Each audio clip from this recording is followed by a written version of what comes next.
Di peternakan kami menerapkan sistem biosecurity yang sederhana. Jadi bagaimana kita melindungi peternakan kita dari ancaman atau bahaya-bahaya yang mungkin saja bisa terjadi. Seperti contohnya bahaya dari manusia, orang-orang yang masuk ke kandang, kemudian dari penyakit, adapun selain itu dari bencana alam.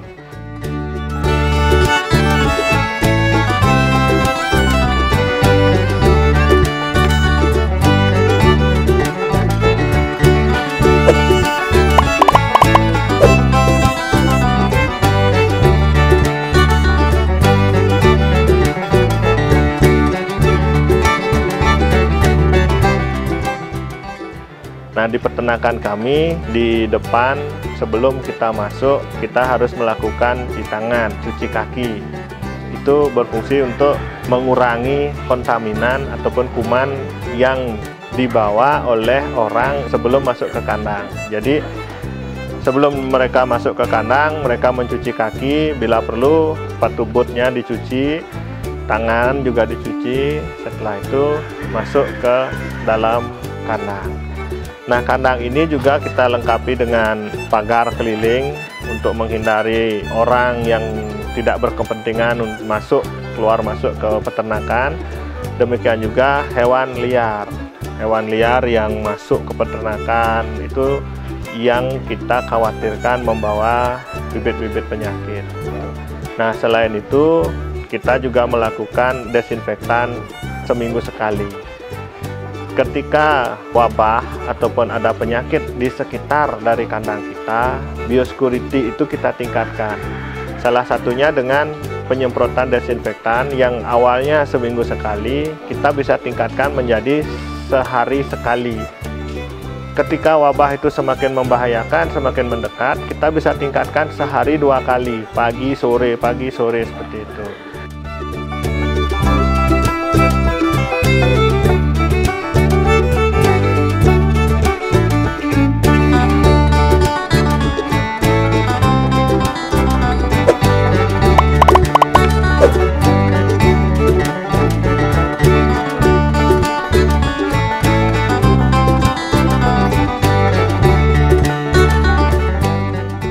Ada hal-hal lain yang juga perlu kita perhatikan, seperti contohnya air.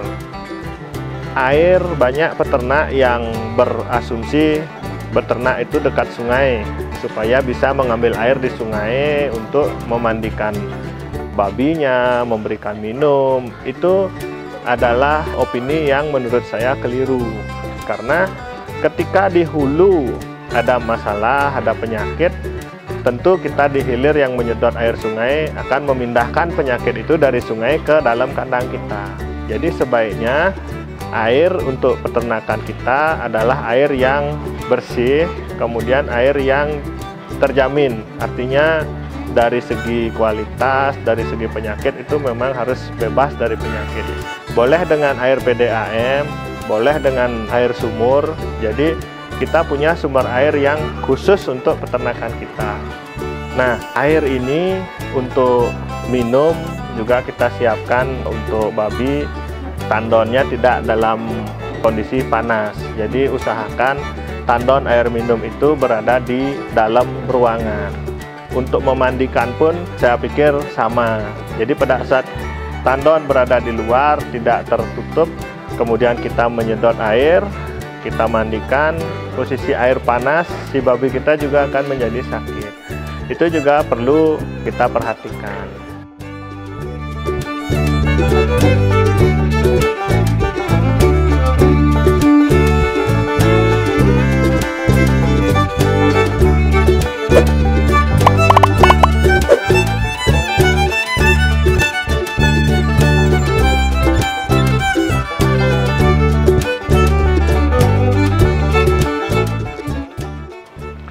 Untuk limbah juga kita tampung, kemudian kita proses. Jadi limbah itu setelah saringan ke-3 atau ke-4 dia aman, baru kita gunakan untuk nyiram. Itu pun untuk kebun yang kita siapkan di belakang kandang.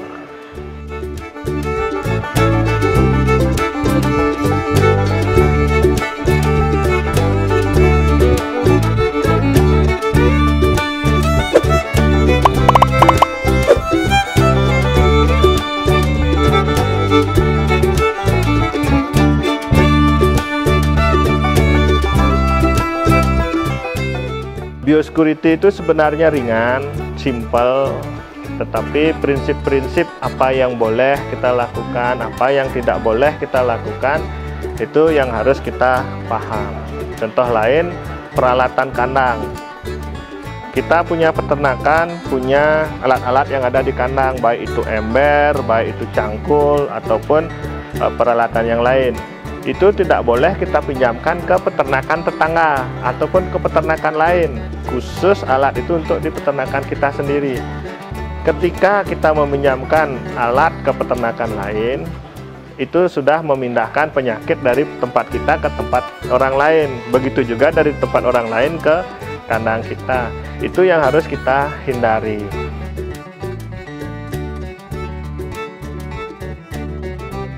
Jadi prinsip-prinsip seperti itu yang harus kita benar-benar jaga, karena aset yang kita bangun, yang kita miliki, peternakan ini memang kelihatan mungkin asumsinya wah cuman kandang. Nah, paradigma inilah yang saya harap, saya ajak, marilah kita rubah bahwa kandang itu harus bersih, harus sehat, sehingga babi yang kita produksi adalah babi yang sehat, dan daging yang kita hasilkan adalah daging yang sehat, sehingga masyarakat mengkonsumsi daging yang sehat.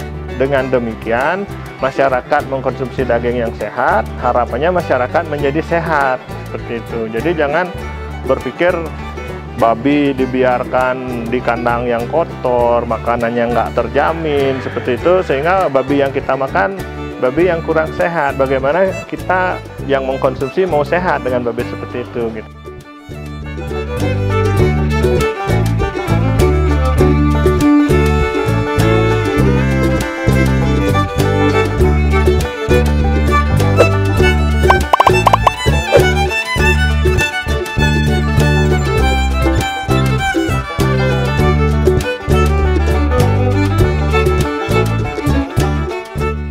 Untuk para peternak, khususnya peternak babi, mari kita pelan-pelan mulai merubah paradigma-paradigma yang selama ini keliru di masyarakat.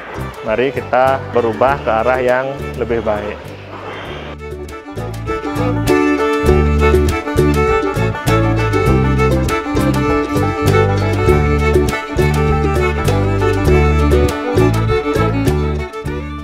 Untuk Sobat Agrozain, jadi jangan takut untuk beternak, semua tentu ada solusi. Jadi yang pertama, terapkan prinsip-prinsip biosecurity, kemudian dijalankan dengan baik, sehingga prinsip-prinsip biosecurity tersebut menjadi sebuah kebiasaan. Nah, semoga dengan itu mampu membentengi peternakan kita dari ancaman-ancaman seperti ancaman penyakit, ancaman orang, ataupun ancaman dari hewan-hewan lain terhadap peternakan kita.